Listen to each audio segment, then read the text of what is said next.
difficult, very rare. It's not that easy that everybody is going to become a devotee. Absolutely. Oh, okay, let's start the class. Yeah. Om Namo Bhagavate Vasudevaya. Om Namo Bhagavate Vasudevaya.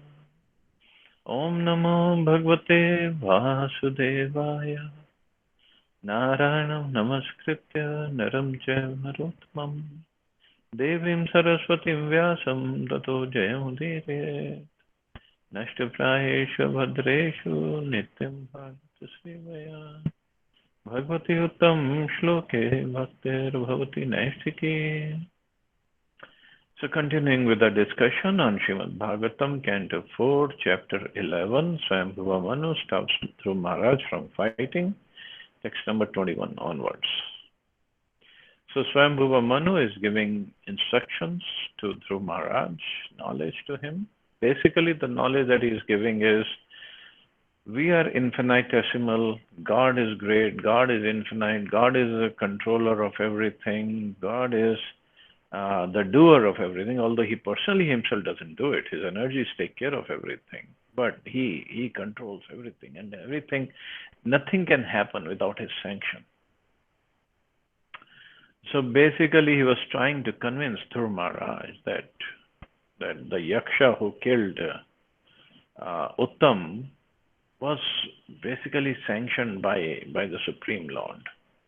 But of course, that doesn't mean inactivity. But for Dhruv Maharaj, the person of such a great caliber, of such a great advancement, self-realized soul, a great devotee of the Lord, for him to get into killing unnecessarily was wrong. And that is why the instructions was for him. Text 21.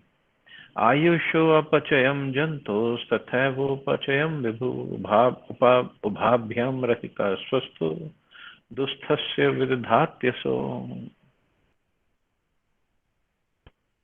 The Supreme Personality of Godhead, Vishnu, is all powerful and he awards the results of one's fruitive activities. Thus, although one living entity's duration of life is very small, whereas that of another is very great, he is always in his transcendental position, and there is no question of lessening or increasing his duration of life. So he is beyond everybody's imagination. Purport. Both the mosquito and Lord Brahma are living entities in the material world. Both are minute sparks and are part of the Supreme Lord. The very short duration of life of mosquito and the very long lifetime of Lord Brahma are both awarded by the Supreme Personality of Godhead according to the results of their karma. But in the Brahma Samhita we find it said, Karmani Nirdhati, the Lord diminishes or vanquishes the reactions of devotees. The same fact is explained in Bhagavad Gita, Yagyarthat Karmana Anitra. One should perform karma only for the purpose of satisfying the Supreme Lord. Otherwise, one is bound by the action and reaction of karma. Under the laws of karma, a living entity wanders within the universe under the rule of eternal time. And sometimes it becomes a mosquito, and sometimes Lord Brahma. To a sane man, this business is not very fruitful. So one who is intelligent, he does not like to go through this life cycle after life cycle of karma and reactions and this and that. Bhagavad Gita gives a warning to the living entities, Yanti Deva Vrita Devan. Those who are addicted to the worship of the demigods go to the planets of the demigods, and those who are addicted to worship of the Pitas, forefathers, go to Pitaloka. Those who are inclined to material activities remain in the material sphere, but persons who engage in devotion service reach the abode of the Supreme Personality of Godhead, where there is neither birth nor death nor different varieties of life under the influence of the laws of karma. The best interest of the living entity is to engage himself in devotional service and go back home, back to Godhead. Srila Bhaktivinoda Thakur advised, my friend, you are being washed away in the material nature's waves of time. Please try to understand that you are the eternal servant of the Lord, then everything will stop and you will be eternally happy. So the basic crux of the instructions is for Dhruv Maharaj to understand that he is an eternal servant of the Lord, and he should act in such a way that the Lord is pleased. Right now, Swayambhuva Manu is giving the knowledge of the Lord, the absolute knowledge. He is glorifying the Lord, and so that we understand what is our position and what is Krishna's position. So here he said, one living entity's duration of life is very small, whereas that of another is very great. But that is based on our fruitive activities, our karmic reactions. So if Uttam died little earlier than you did, okay, it was his karma. But you should be becoming understanding that you are an eternal servant of the Lord and live the life like that. Means a devotee, although Prabhupada said, and previously it is said, the devotee can get angry. It's not that he becomes a rock and he has no emotions. He does not get angry. He gets angry. But the idea is a devotee should act and work in such a way. First of all, he should not commit any sinful action, so he has to get the reactions. And secondly, he should work for the welfare of everybody. We should work towards pleasing the Supreme Lord, not otherwise. Kechit karma vadantenam svabhavam apare nripa eke kalam pare devam punsa kamam utapare.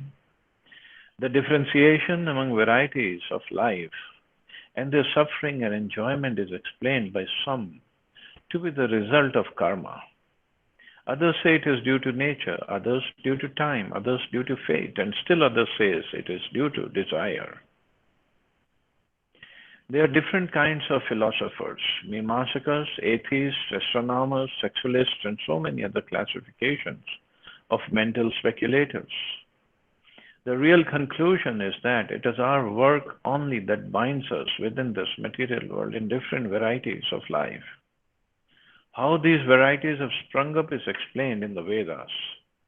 It is due to the desire of the living entity. The living entity is not a dead stone. He has different varieties of desire or kama. The Vedas says kama akarshit. The living entities are originally parts of the Lord, like sparks of a fire, but they have dropped to this material world, attracted by a desire to lord it over nature. That is a fact. Every living entity is trying to lord it over the material resources to the best of his ability. So every living entity is basically bound within this material world because of his own actions and the reactions he has to either suffer or enjoy. In the end, everything is a suffering. But different kind of philosophers, according to their viewpoint, according to their consciousness, according to their sanskaras, they're gonna classify it differently. But this is all mental speculation. Prabhupada said it's all mental speculation. There's nothing true in that. Like in the shloka itself, Swayambhuva Manu is saying, some say it is due to nature, because whatever we are suffering, some say it is due to time, others say due to fate, others say it's due to our desire. Basically, it's our karmas and we are getting the reactions. So even at the time of Swayambhuva Manu, there were different philosophers. This calm or desire cannot be annihilated. There are some philosophers who say that if one gives up his desires, he again becomes liberated. This is also some people say. Give up all your desires, make your mind zero, make your mind one with the Lord, or consciousness, merge your consciousness into the Lord, and so no desires. It cannot happen. But it's not possible to give up desire, for desire is a symptom of the living entity. If we are living, if we have life, the desire will be there. Desire is a symptom of living entity, a symptom of the soul. If there were no desire, then the living entity would be a dead stone. Srila Narottam Das Thakur therefore advises that one turn his desire towards serving the Supreme Personality of Godhead. Then desire becomes purified. And when one's desires are purified, one becomes liberated from all material contamination. So liberation does not mean no desire. Liberation means no material desire, but there are always going to be spiritual desires. So we just have to desire serving the Supreme Personality of Godhead. Means we have to purify the desires. Purification of desires can happen when we are purified in our consciousness, purified in our way of living, purified in our actions, purified in our eating habits, purified in our thought process, purified in our association, purified in our readings. Whatever we do, if that becomes slowly purified, then the desires get purified, consciousness gets purified. And the purification means to desire everything for Krishna. Nobody says to stop eating. We have a desire to eat good food. Who says stop eating? Eat wonderful food. But first offer it to Krishna. Better than first offering it to Krishna. There is 2 shlokas in Bhagavad Gita. Yat karoshi yadashnasi. Whatever you do as an offering. But before that there is a shloka. Patram pushpam phalam toyam yome bhaktya prayachati. One who offers me with love and devotion, even flower, fruit, leaf, little water, I accept it. So that there is the purification. One is I cook whatever I like and then I offer it to Krishna. Second is I cook whatever Krishna wants, whatever Krishna likes. Whether I get to eat or not doesn't matter. So that is purification of desire. And then, when we are at that level, Krishna will come in our dreams. Krishna will tell us, okay, I want to eat this today. Make it. We will be making it. Because it's what Krishna wants. He will tell us directly, this is what I want to eat. It happens. It's not fiction. It's not mythology. It happens. Truly it happens. Srila Narottam Das Thakur therefore advises that when one turns his desire towards serving the Supreme Personality of Godhead, then desire becomes purified. And when one's desires are purified, one becomes liberated from all material contamination. This is what Prabhupada showed us. He was given this order by his Guru Maharaj in 1922 to go to the West and preach the message of Chaitanya Mahaprabhu in English language. He had a strong desire to fulfill the instructions of his Guru Maharaj. In 1965, he got a chance to come out to the West. 43 years later, he did not forget the instructions. He did not change the instructions or the commandments or he did not desire anything else. This is the only thing. And then he came to the West with the desire to serve his Guru Maharaj, serve Krishna. And then see how wonderfully Krishna fulfilled all his desires. The conclusion is that the different philosophers' theories to explain the varieties of life and the pleasure and pain are all imperfect. The real explanation is that we are eternal servants of God, and that as soon as we forget this relationship, we are thrown into the material world, where we create our different activities and suffer or enjoy the result. We are drawn into this material world by desire, but the same desire must be purified and employed in the devotion service of the Lord. Then a disease of wandering in the universe under different forms and conditions will end. So we came into this material world with a desire to enjoy separately from Krishna, desire to lord it over the material world, the material nature. But we cannot be the controllers, we cannot be the proprietors. This is not our nature. This is not our constitutional position. So this is something we are desiring opposite to our real position. So somebody can say, see, there are different kinds of philosophers. Somebody will say, okay, until you desire to become big, how are you going to become big? How are you going to achieve big things? Well, the point is, what's the point in achieving those big things? Today we could be the CEO of a big company making millions and millions of dollars, and tomorrow we could be peon because of our karmas and hardly making any money. And then we can be put in animal life, and then we could be put in a tree life, depending upon our desires and karmas. So what is the point in working so hard to achieve something in the material world in this lifetime that is going to be taken away, and we don't know what we're going to get next? Why?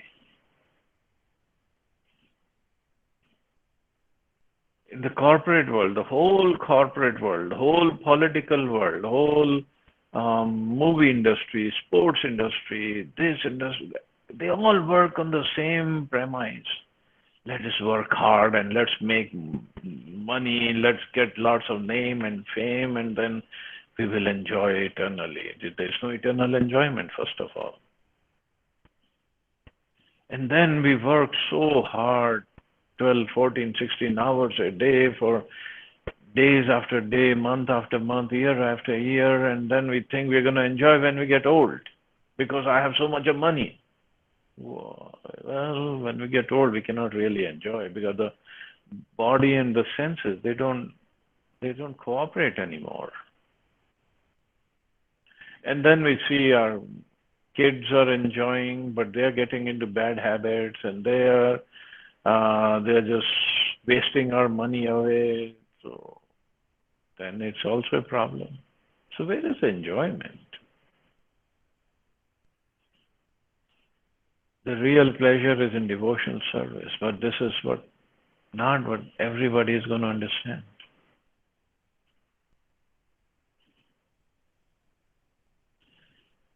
Avyaktasya prameyasya nana shakti udhyasya cha navachikirshitam tata ko vedatha swasambhavam. The absolute truth, transcendence, is never subject to the understanding of imperfect sensory endeavor, nor is he subject to direct experience.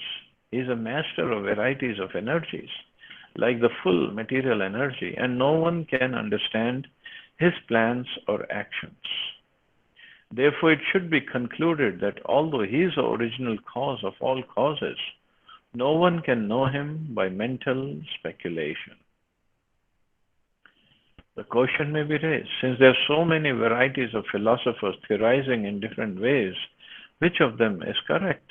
The answer is that the absolute truth, transcendence, is never subject to direct experience or mental speculation.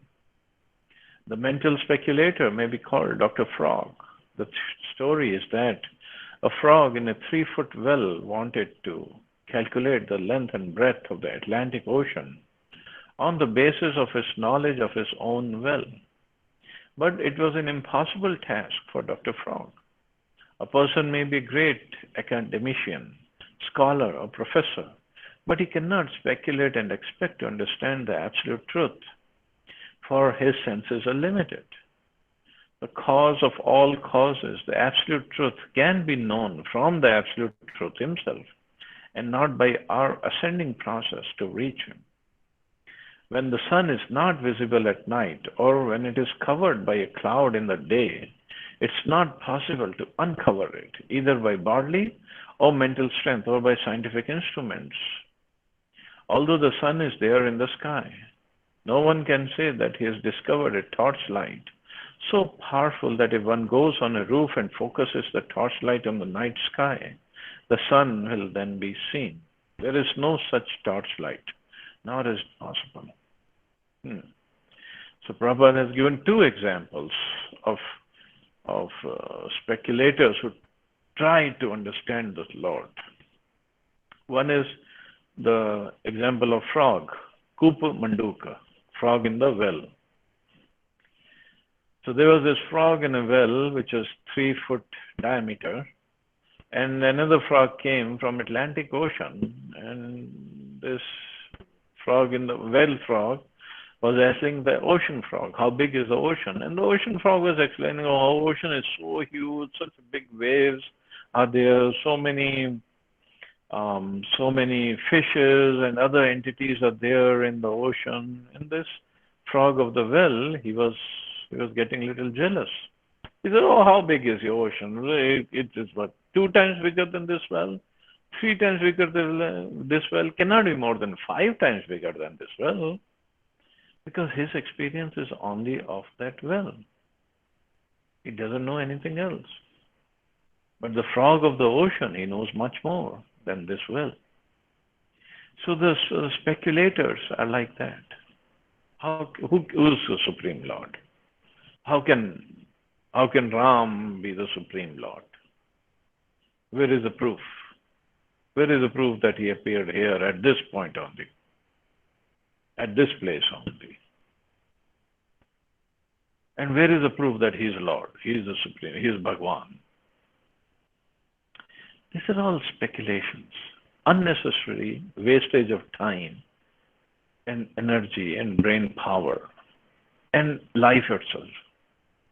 Unnecessary wastage of life. These people, if you ask them, of course they get offended if we ask them like this. I mean, Prabhupada has given this example that you ask them, how do you know the person you call your father is your father? Simple, explain it to me. And Prabhupada had asked this question to somebody, and that person said, well, from my childhood I know him as my father. So Prabhupada said, okay, any person he comes to your house and from your childhood you say, this is my father, will he become your father? Then that person got bewildered, okay. Then he said, okay, we can do DNA test, but even that is not foolproof. But Prabhupada also said, are you going to go around to do DNA test of every single man in the world? Is it practical? So how do you know if this person is your father? You call him father, how do you know? So the real answer is, Prabhupada explained, if your mother certifies, yes, he is your father, then he is your father. Simple as that. So if mother, here the mother is scriptures. If the scriptures say, this is Lord Ram, he is Bhagwan, he is Supreme Personality of Godhead, or this is Krishna, he is the Supreme Personality of Godhead, then where's the question of any argument? There's no question of argument, there's no question of speculation, there's no room for anything else, any doubts. But those who want to doubt, they'll doubt everything. They will not doubt their own intelligence, which they don't have any anyway.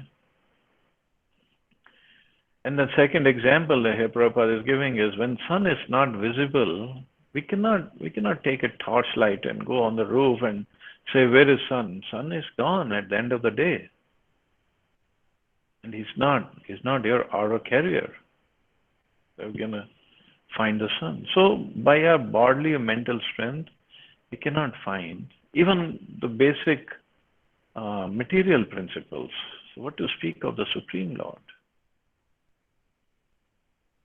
The word avyakta, unmanifested, in this verse indicates that the Supreme Lord cannot be manifested by any strain of so-called scientific advancement of knowledge. Transcendence is not the subject matter of direct experience.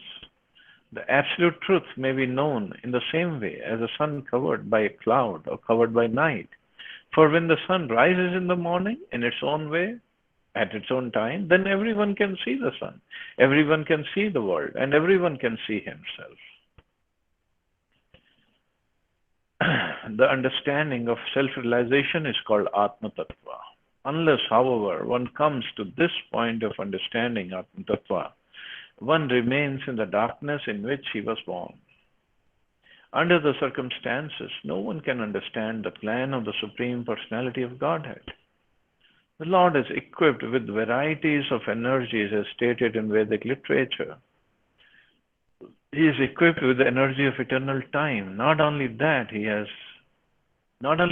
the material energy which we see and experience, but he also has many reserve energies which he can manifest in due course of time when necessary. So the Supreme Lord, He is infinite. He is inconceivable for us. His energies are inconceivable. We are very tiny. We are nothing. Just because we have a soul which is of the size of 1/10,000th part of the tip of the hair, and we are given some knowledge, some strength, some power, some capabilities by the mercy of the Lord, we think we are something. We are nothing. Just like, even this is not the right comparison, but just to understand. If we see an anthill, or in the hole in the wall, we see many ants are crawling in and out and in and out, and they're looking for some food and they're carrying the food in. What do we think of those ants? Nothing. They're nothing. We can kill them anytime. So, who are we in front of the Supreme Lord? Even the ants have some significance in front of us. But we don't even have that kind of significance in front of the Lord. We're just some ants crawling here and there, and one slap, one wave of time will come, and that's it. Go away. Just like now, coronavirus. What is that virus? How big is that virus? It's microorganism and is killing so many people all over the world. And still no cure. Still so much of disruption all over the world because of one little virus. If Krishna can send a little virus to create havoc in our lives, to control everything, the whole world he has controlled.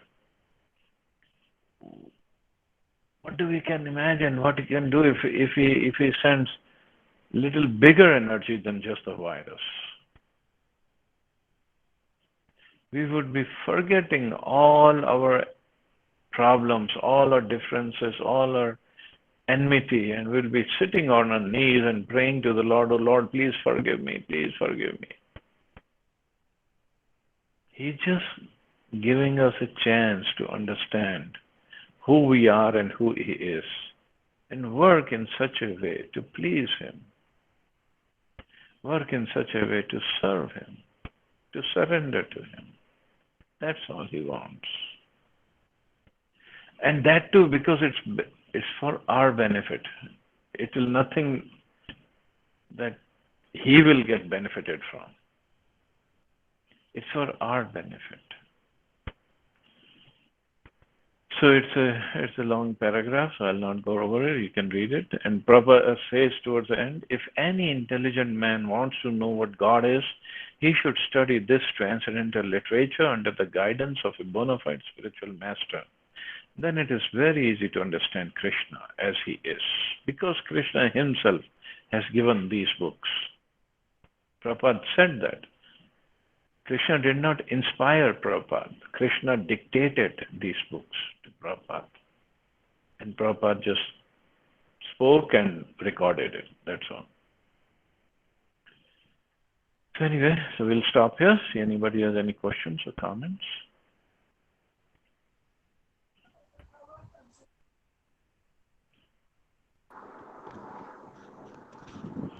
Hare Krishna Prabhuji, Dandavat Pranam. Dandavat Pranam. Prabhuji, I have some questions, but not related to what you taught today. Can I post them on your personal WhatsApp number and Prabhuji in 1, 2 days, 3 days, whenever you have time, you may perhaps Sure, sure. respond. Yeah, Thank yeah. you, Prabhuji. Thank you. Hare Krishna, Prabhuji. Hare Krishna. Just one information to all. I think it's the live telecast today of Bhumi Puja in Ayodhya. So please, all of you must go and watch. It's in all, I think, DD channels and most of the channels it will broadcast. So please go ahead and enjoy the moment on this auspicious day. Jai Shri Ram. Oh, Yeah, sure. Everybody should watch it. Yes, Prabhuji. We will do that. Thank you. Thank you, Mata. Thank you, everybody. Hare Krishna. You all have a Hare safe Krishna. and wonderful day. Hare Krishna. Jai Shri Hare Ram Krishna. Prabhupada. Jai Shri Jai Ram. Shri Krishna. Jai Shri Prabhupada. Jai Shri